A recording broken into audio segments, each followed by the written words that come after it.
ہمارے چینل میں خوش آمدید۔ تو چلیے شروع کرتے ہیں آج کی کہانی۔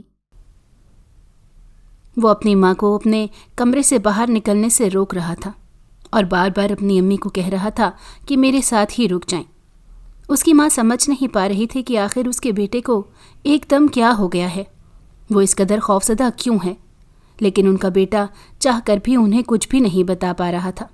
وہ اپنے سامنے اس خوفناک مخلوق کو دیکھ رہا تھا، لیکن اس کی زبان سے الفاظ ادا نہیں ہو رہے تھے کہ وہ اپنی ماں کو اس چیز کے بارے میں بتا پاتا یا اس کی طرف اشارہ کر کے اپنی ماں کی توجہ اس مخلوق کی طرف مبذول کروا سکتا۔ اس کے منہ سے صرف یہی الفاظ نکل رہے تھے، مت جاؤ، مت جاؤ، مجھے چھوڑ کے مت جاؤ۔ عابدہ بیگم نے پیار سے اپنے بیٹے کے بالوں کو سہلایا اور کہا، فکر مت کرو، میں کہیں بھی نہیں جا رہی، میں تمہارے پاس ہی ہوں۔ ان کا بیٹا یکدم ہی خاموش ہو گیا، لیکن اس کی آنکھوں میں ابھی بھی خوف موجود تھا۔ وہ 16 سال کا ایک جوان بچہ تھا۔ پچھلے 2 دنوں سے وہ بہت گمسم اور خاموش رہنے لگا تھا۔ عابدہ بیگم نے پہلے تو اس چیز کی طرف توجہ نہ دی، لیکن اس کے بڑھتے ہوئے خوف کی وجہ سے وہ بھی پریشان ہو گئی تھی۔ ایسا زندگی میں پہلی بار ہو رہا تھا، لیکن ان کا بیٹا کھل کر انہیں کچھ بتا بھی نہیں پا رہا تھا۔ حسن نے دوبارہ نظر اٹھا کر اس مخلوق کی طرف نہیں دیکھا جو کہ کمرے کے ایک کونے میں کھڑی تھی۔ حسن آج تک اس چیز کو بھی سمجھ نہیں پایا تھا کہ وہ کوئی عورت ہے یا مرد ہے۔ وہ جو کوئی بھی تھا بہت خوفناک تھا۔ پہلے پہل جب بھی حسن اسے دیکھتا تو ڈر کے مارے بے ہوش ہو جاتا یا اونچی اونچی آواز میں چلانے لگتا، لیکن بدقسمتی سے اس کی آواز کوئی بھی نہیں سن پاتا تھا۔ کوئی نہیں جانتا تھا کہ اس کے اندر کیا چل رہا ہے۔ حسن خود بھی نہیں سمجھ پا رہا تھا۔ یہ سب اس کے ساتھ اچانک ہی شروع ہوا تھا۔ اسے نہیں یاد پڑتا تھا کہ اسے کوئی غلطی سرزد ہوئی ہو جس کی وجہ سے وہ مخلوق اس کے پیچھے پڑ گئی ہو۔ اس کے ساتھ 2 دن سے یہ مسلسل ہو رہا تھا۔ اس نے اپنا سر ماں کی گود میں رکھا ہوا تھا۔ عابدہ بیگم نے جب اس چیز کی تسلی کر لی کہ ان کا بیٹا سو گیا ہے، انہوں نے خاموشی سے اس کا سر تکیے کے اوپر رکھا اور اسے پیار کر کے کمرے سے باہر نکل گئی۔ ان کے چہرے پر سوچ کے آثار تھے۔ دل ہی دل میں انہوں نے فیصلہ کر لیا تھا کہ آج شام کے وقت ہی وہ حسن کے بابا سے بات کریں گی تاکہ معاملے کی تہہ تک پہنچا جا سکے کہ آخر اس چیز کی وجہ کیا ہے۔ انہیں لگ رہا تھا کہ حسن کسی چیز کی ٹینشن لے رہا ہے یا اسے کوئی بڑی غلطی ہو گئی ہے جس سے وہ بتا نہیں پا رہا، اور اب جس کی وجہ سے وہ خوفزدہ ہو گیا ہے، یا اس نے کسی خواب کو اپنے سر پر سوار کر لیا ہے۔ لیکن وہ اس بارے میں بھی پوری یقین نہیں تھی۔ جب تک وہ کسی سائیکالوجسٹ سے رابطہ نہیں کر لیتے تب تک وہ خود سے کوئی بھی اندازہ نہیں لگا سکتے تھے۔ حسن ان کی اکلوتی اولاد تھی۔ وہ 10 سال کی منتوں مرادوں کے بعد پیدا ہوا تھا۔ عابدہ بیگم اس سے بہت محبت کرتی تھی، بلکہ پورا خاندان ہی اس سے محبت کرتا تھا۔ وہ خاندان کا پہلا بیٹا تھا۔ وہ بچپن سے ہی خاموش طبیعت کا مالک تھا، زیادہ کسی میں گھلتا ملتا نہیں تھا اور نہ ہی زیادہ کسی سے بات چیت کرتا تھا۔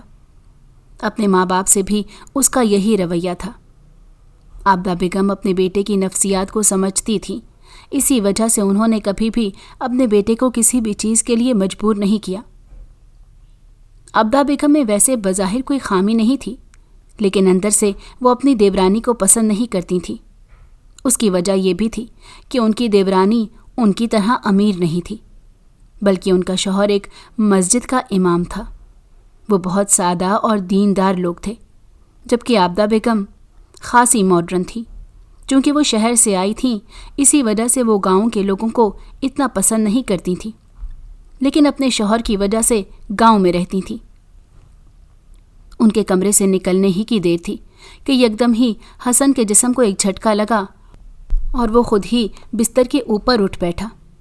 اس کی آنکھیں لال ہو رہی تھیں، جبکہ اس کا پورا جسم سوکھ رہا تھا۔ یوں لگ رہا تھا جیسے اس کے جسم سے آہستہ آہستہ خون نکل رہا ہو۔